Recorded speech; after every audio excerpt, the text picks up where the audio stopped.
What if everything we thought we knew about Elvis Presley's final wishes was a lie?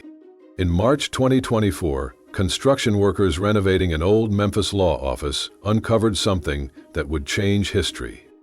Behind a wall, they found a steel safe hidden so seamlessly that no property records, no previous owners, not even the building's history from the 1920s mentioned it. When the safe was opened, it wasn't cash or valuables inside.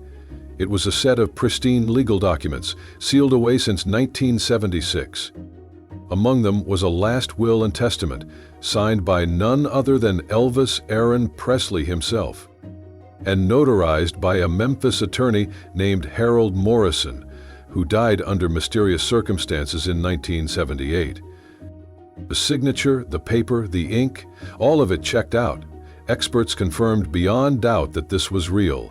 And if authentic, it meant that everything we've believed about Elvis's estate for nearly 50 years was built on a cover-up.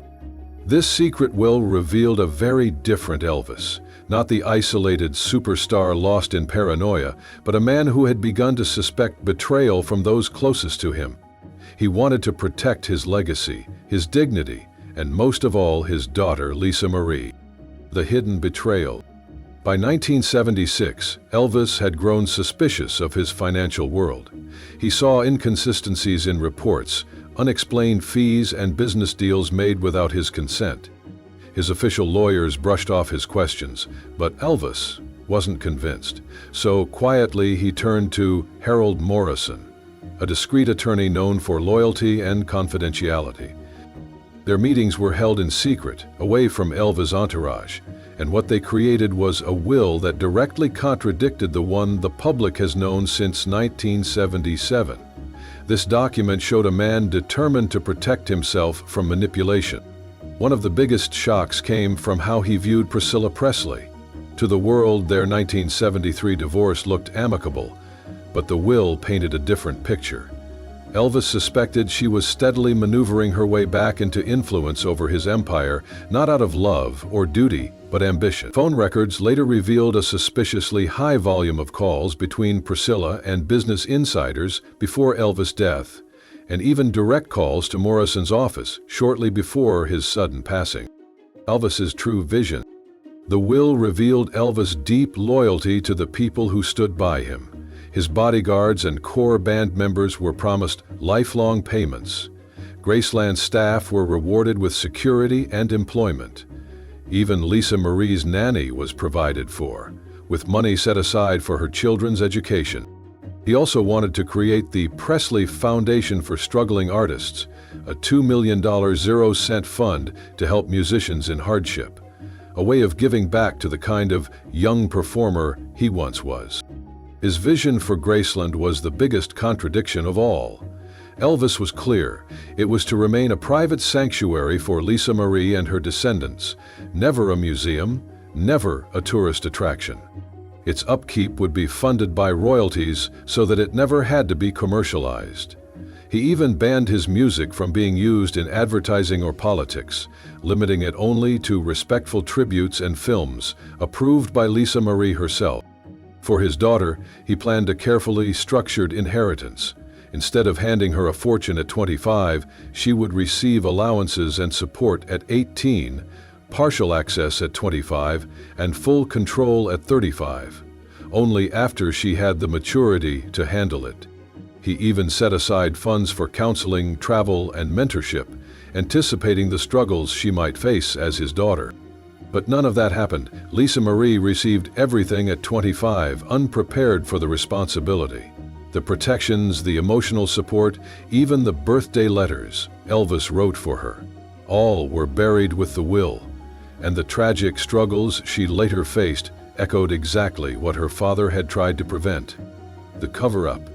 Morrison's death in 1978, just months after Elvis, suddenly looks far from natural. Officially, it was a heart attack, but modern forensics revealed traces of digitalis in his system, a drug capable of triggering cardiac arrest in someone with no heart disease.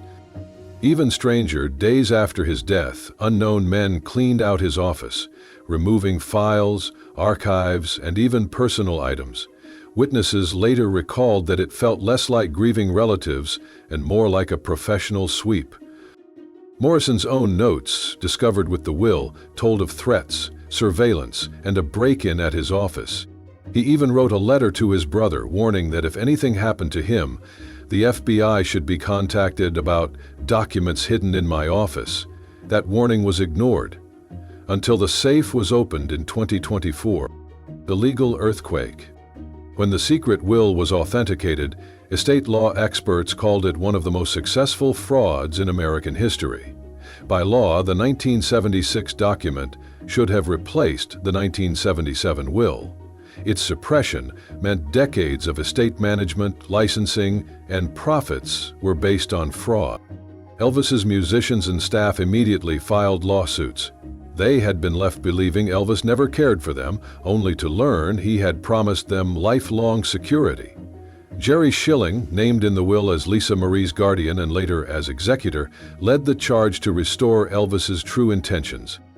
The biggest blow was to Priscilla Presley.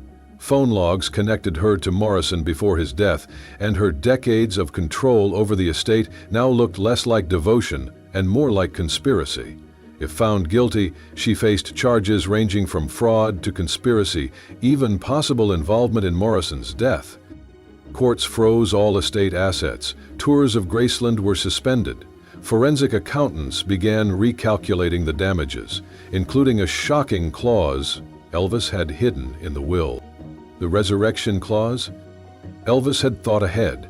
The will contained what he called the resurrection clause, a provision that activated if his will was discovered more than 20 years after his death. He reasoned that such a delay could only mean deliberate suppression.